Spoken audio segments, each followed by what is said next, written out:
लोगों ने शब्द भेद के अंतर्गत उद्गम के आधार पर, विकास के आधार पर, उत्पत्ति ओरिजिन के आधार पर शब्द के भेद देखे। तत्सम तद्भव देशज विदेशज। विदेशज शब्दों में अंग्रेजी से आए शब्द, अरबी से आए शब्द, फारसी से आए शब्द को हमने देखा। आज हम चर्चा करेंगे व्युत्पत्ति के आधार पर, रचना के आधार पर शब्द के भेद, on the basis of derivation, according to derivation. रचना, शब्दों की रचना कैसे होती है, व्युत्पत्ति के आधार पर शब्द भेद। इससे पहले मैंने चर्चा किया था फारसी के शब्दों का। कुछ फारसी के शब्द हैं जो हम दिन रात प्रयोग करते हैं, हमको लगता ही नहीं है कि विदेशी शब्द हैं। उसमें भी कुछ रोचक शब्द हैं जिनकी चर्चा कर रहे हैं हम। एक शब्द है, अरबी का एक शब्द है अखबार, हम लोग प्रयोग करते हैं अखबार। अखबार शब्द का प्रयोग करते हैं। यह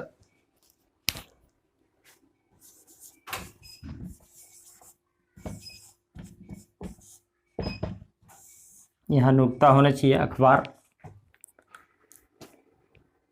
इसकी चर्चा मैंने इसलिए की कि बड़ा रोचक शब्द है अखबार। अखबार क्या है? ये शब्द जो है एक खबर का बहुवचन है। खबर, जिसको हम लोग न्यूज कहते हैं, खबर। तो खबर का बहुवचन अखबार, जिसका रोज रोज हम लोग प्रयोग करते हैं। कोई भी कहता है अखबार और वह खबर का बहुवचन है, ये कम जानकारी होती है लोगों को। खबरें इसका अर्थ हुआ, अखबार मतलब खबरें, अरबी का शब्द है। कानून अरबी का शब्द है, कौम नुक्ता। फारसी के शब्दों में आराम, आराम कर रहे हैं, आराम करते हैं, आराम कर लो, आराम फारसी का शब्द है। पूर्व में भारत में जितने लोग आए बाहर से, उनमें हम लोग इतने घुल मिल गए, रच बस गए कि उनके शब्दों को अपने जैसा अपना लिए। लगता ही नहीं है कि फॉरेन वर्ड हैं। मैदान फारसी का शब्द है। तो चार दीवारी, रोज रिपोर्ट देते हैं हम लोग, चार दीवारी है कि नहीं। चार दीवारी, उसको फारसी में ऐसे लिखते हैं। कभी कभी हम लोग लिखते हैं चार दीवारी, वो भी ठीक है, लेकिन चार दीवारी, चारों ओर से दीवार है इसलिए चार दीवारी। और ये फारसी का शब्द है। तालाब, तार, दर्द, दस्त, दारोगा, दारोगा फारसी वर्ड है।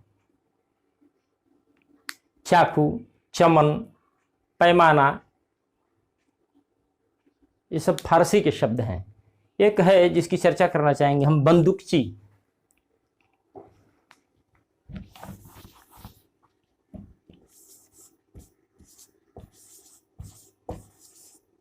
बंदूकची। जब उपसर्ग प्रत्यय की बात करेंगे तो विस्तार से बात करेंगे इस पर कि ची प्रत्यय है। बंदूकची, बंदूक तो हम जानते हैं, और जहां ची लग गया इसका मतलब एक तरह से जैसे प्रचलित शब्द है नकलची। नकलची का मतलब नकल करने वाला। नकलची का मतलब नकल करने वाला। तो इस आधार पर हम अर्थ लगाए बंदूकची का। बंदूकची का अर्थ हुआ बंदूक वाला, आर्म्समैन। जो बंदूक रखता हो वो बंदूकची है। इसी आधार पर है एक तोपची। तोपची, तोपची, तोप में ची प्रत्यय लगा हुआ है, तोपची। तोपची का अर्थ हुआ कि तोप चलाने वाला। तोप चलाने वाला, आर्टिलरीमैन, आर्टिलरीमैन उसको हम तोपची कहेंगे। तो बंदूकची, तोपची, नकलची, खजांची। खजांची क्या है? खजाना वाला, खजाना का मालिक, खजांची। ऐसे बहुत सारे शब्द हैं। लेकिन किसी वस्तु में जब ची लग जाता है, जैसे हमने कह दिया संदूकची, संदूक बड़ा संदूक है तो संदूकची छोटा है, वहां ची लग गया तो छोटा का बोध करा रहा है। जैसे डोल है बाल्टी, आ डोलची कह दिए तो छोटी बाल्टी को डोलची, डोलची रोज रोज प्रयोग हम लोग कर रहे हैं। संदूकची छोटा।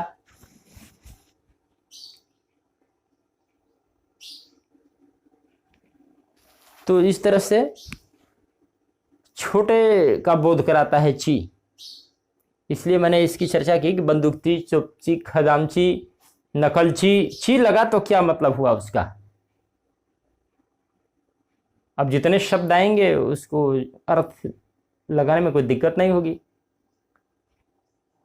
तलाश, कालीन, ये सब तुर्की के भी शब्द हैं जो रोज रोज हम लोग प्रयोग कर रहे हैं हिंदी में।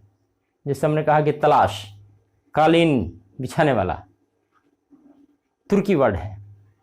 कैंची, काटते हैं, कैंची तुर्की वर्ड है। लाश, डेड बॉडी, तुर्की वर्ड है।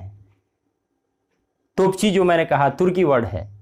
अब देखिए बंदूकची जो लिखा हमने, बंदूकची फारसी का वर्ड है और तोपची तुर्की है।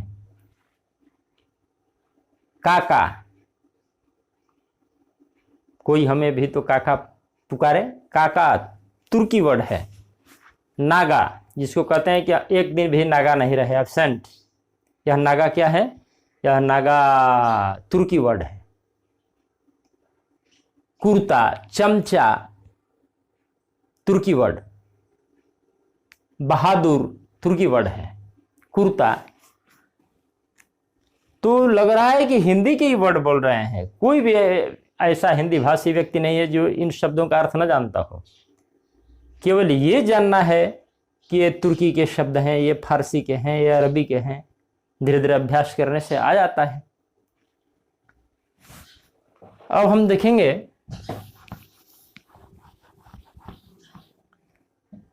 कि व्युत्पत्ति रचना के आधार पर, व्युत्पत्ति रचना के आधार पर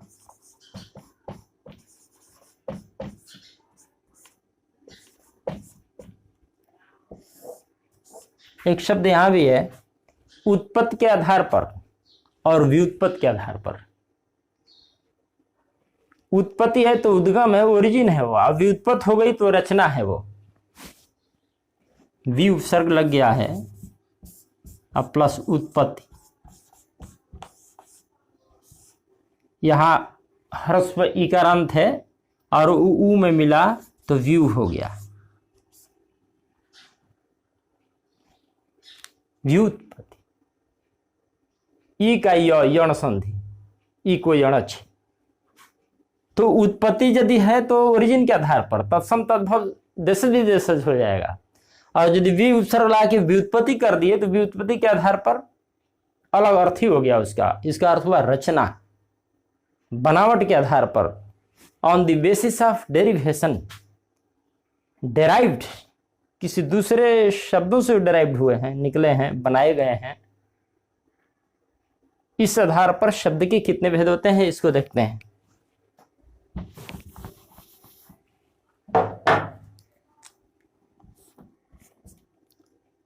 रूढ़, रूढ़ शब्द है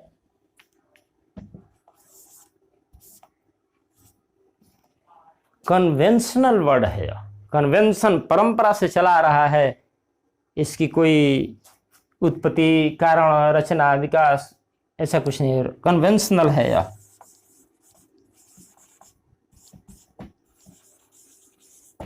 कन्वेंशन माने परंपरा, परंपरा से सदियों से चला आ रहा है वो वर्ड। उसका खंड, टुकड़ा, संधि, विच्छेद, समास करके उसका कोई अर्थ नहीं निकाल सकते हैं हम। तो रूढ़ है, किसी एक खास चीज के लिए वो कन्वेंशनल हो गया है।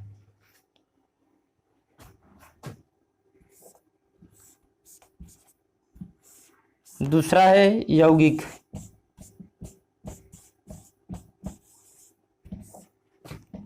कंपाउंड वर्ड है यह।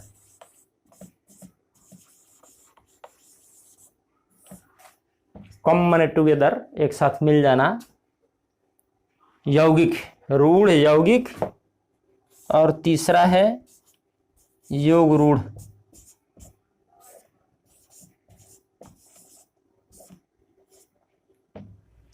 योग रूढ़ का अर्थ हुआ कंपाउंड ही है योग। कंपाउंड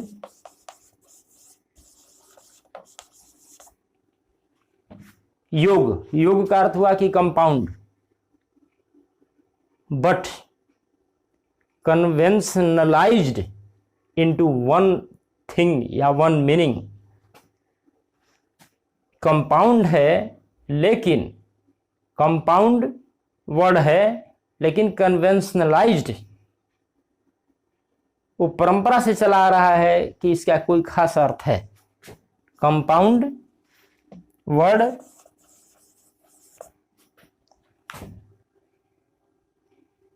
कन्वेंशनलाइज्ड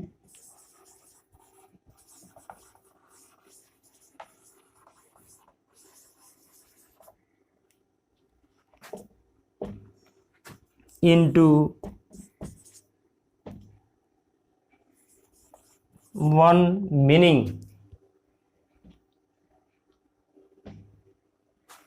एक अर्थ में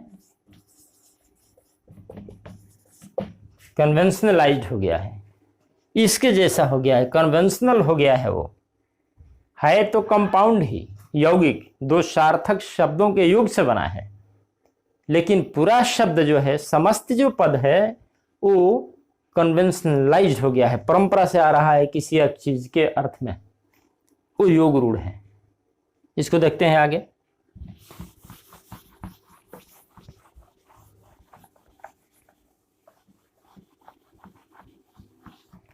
पहला देखते हैं रूढ़।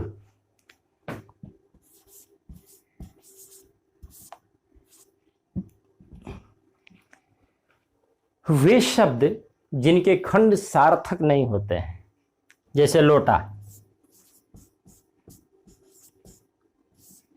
इसको हमने देखा था कि देश शब्द है, अपने देश में ही ये प्रचलित है। और यदि इसको खंडित करते हैं लो और टा, तो इसके खंड सार्थक नहीं है, इसलिए है रूढ़ शब्द। रोटी है, घर है, खंडित करेंगे कोई अर्थ नहीं निकलेगा। बैल, जितने देश शब्द की चर्चा मैंने किया है, आंख, कपड़ा,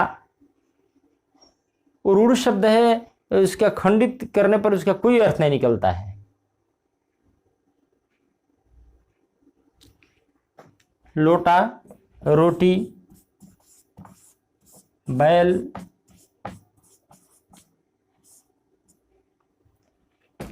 ये सब रूढ़ शब्द हैं, परंपरा से चले आ रहे हैं, इसका कोई अर्थ नहीं है। घर, अर्थ नहीं है का मतलब ये नहीं है कि घर का ही अर्थ नहीं है, खंडित करेंगे यदि, इसके खंडों का कोई सार्थक अर्थ नहीं है। घ और र अलग कर देंगे, कोई अर्थ नहीं है, इसलिए रूढ़ शब्द है। अब देखते हैं यौगिक।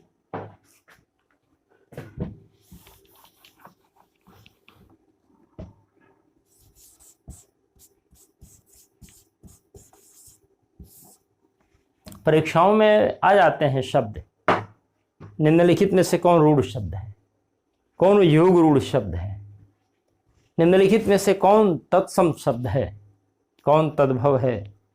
तो विस्तार से इसको जाने रहेंगे तो उस समय कोई प्रश्न के उत्तर रटने की जरूरत नहीं है।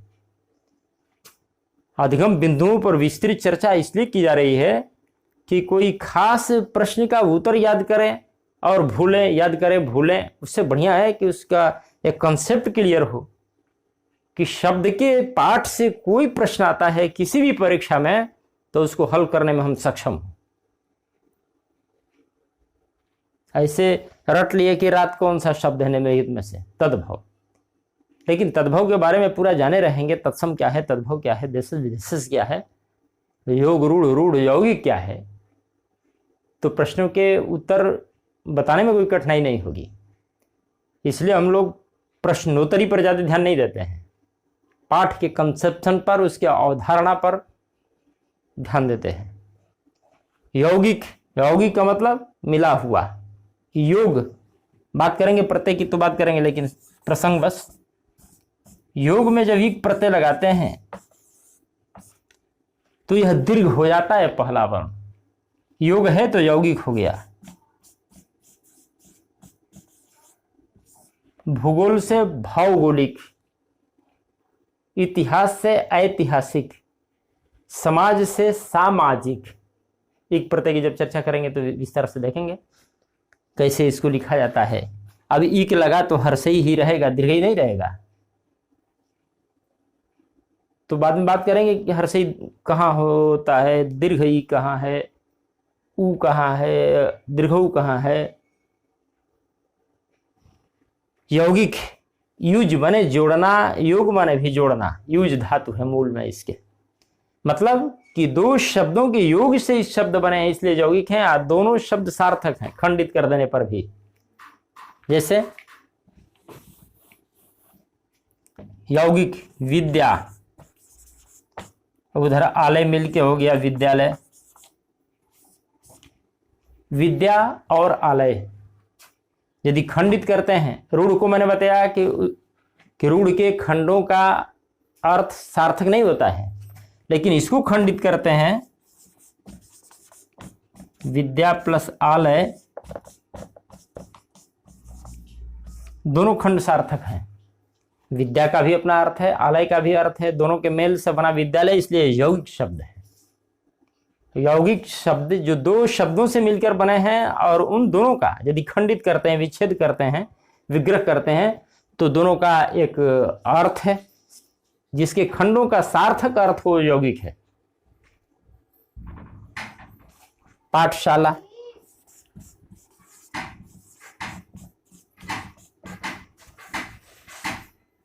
पाठशाला, रामायण, बुद्धिमान, धनमान, ये सब दो शब्दों से बने हैं, दोनों के सार्थक अर्थ हैं। पाठशाला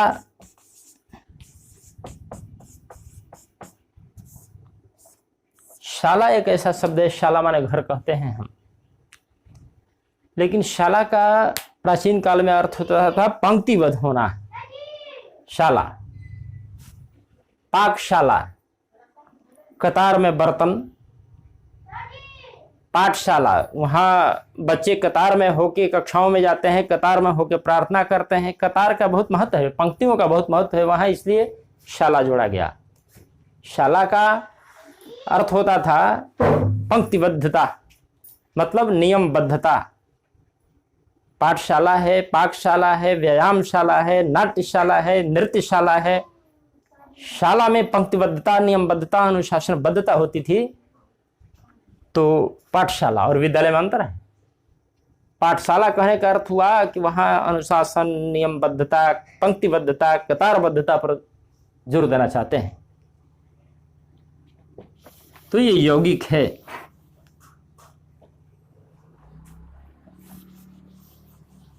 हिमालय, बहुत सारे शब्द हम संधि विच्छेद जो पढ़े हैं, दो शब्दों का मेल होता है, खंडित करेंगे तो उसका एक अर्थ होता है, तो सब यौगिक शब्द हैं।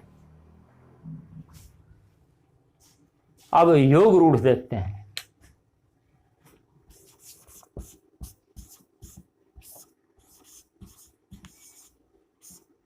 जैसा कि शब्द से ही पता चल रहा है, दोनों का इसमें समावेश है, रूढ़ का भी यौगिक का भी। कैसे दोनों की विशेषताओं को समाहित किया है योग रूढ़? यौगिक, जैसे हमने लिखा गजानन,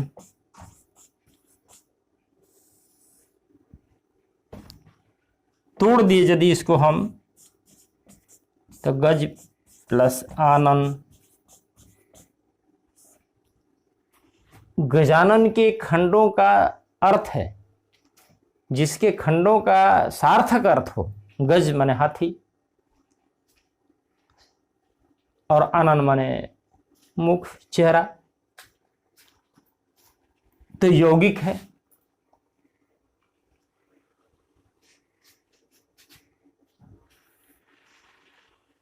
आरूढ़ क्यों है कि गजानन जो है कहने से किसी के लिए यह यूनिवर्सल नहीं है कि जिसका हाथी का आनन हो गजानन है, नहीं।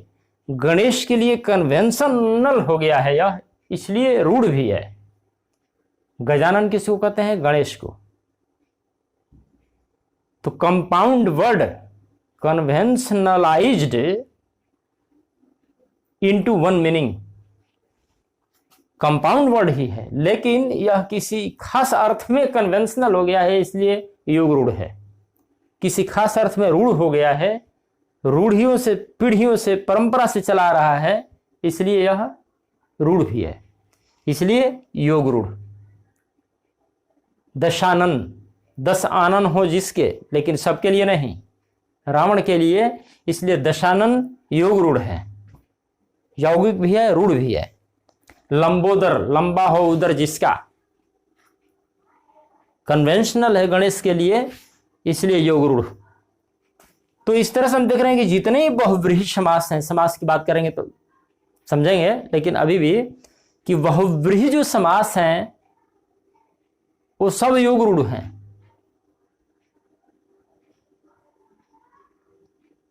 अब बहुव्रीहि को छोड़ करके और जो समास हैं, 2 पद जब अपनी विभक्तियों को छोड़कर एक साथ मिल जाते हैं तो यौगिक है, वो यौगिक हैं सब। समास में बहुव्रीहि समास जो है वो योग रूढ़ है, बाकी सब यौगिक है।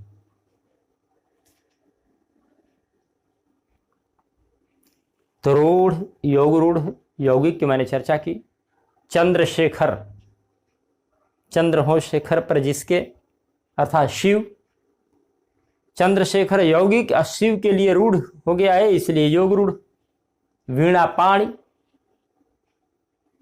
वीणा हो पानी में जिसके, अर्थात सरस्वती। इस तरह के जो विग्रह करते हैं जो किसी खास चीज के लिए आया है, वो योग रूढ़ है। एकरंगा, एक रंग वाला, लेकिन वो एकरंगा कहने से बोध होता है लाल रंग का ही, रूढ़ हो गया है लाल रंग के लिए एकरंगा, इसलिए योग रूढ़।